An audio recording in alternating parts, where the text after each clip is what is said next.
New tonight, a story you'll see only on Eyewitness News. We're learning more about dangerous drone close calls. Unmanned aerial vehicles, better known as drones, are small aircraft remotely controlled by pilots on the ground. They've become more affordable and more popular than ever for private use. But now we've learned the number of reports of drones flying too high and too close to airports and airplanes is soaring. Eyewitness News anchor Danielle North is here now, uncovering just how disastrous a collision could be and what's being done to prevent them.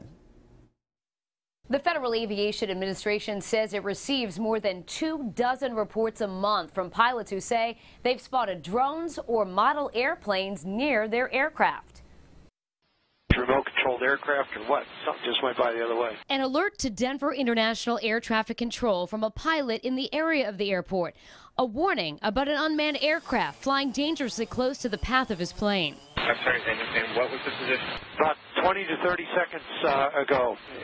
It was like a large remote-controlled aircraft. The call sounds a lot like the 193 reports to the FAA this year of drone close calls.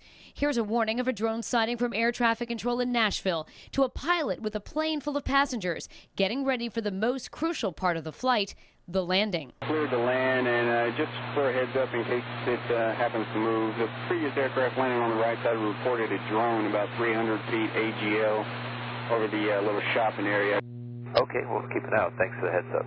These drones are too small to show up on radar, so they're not going to be getting any warning. Jake Crowley is a pilot and retired air traffic controller with more than 20 years of experience. The preponderance of them have none of the electronic onboard equipment that would make them show up on radar. So they are an unseen hazard, if you will. We dug through the reports to the FAA and found 193 drone close calls last year. 6 reports came from Massachusetts, 3 in New Hampshire, and 2 in Connecticut. No close calls with drones were reported in Rhode Island last year. According to the FAA, it is illegal for anyone to fly a drone within 5 miles of an airport or above 400 feet.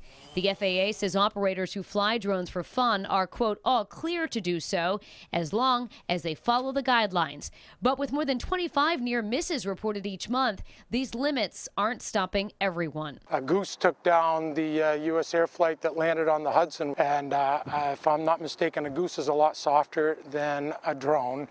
So I would think that these would have the capability of cracking windshields, destroying engines. So yeah, they have the capability of doing catastrophic damage to a large, expensive aircraft full of people. The FAA is working with federal, state, and local law enforcement to track down drone operators who are breaking the rules.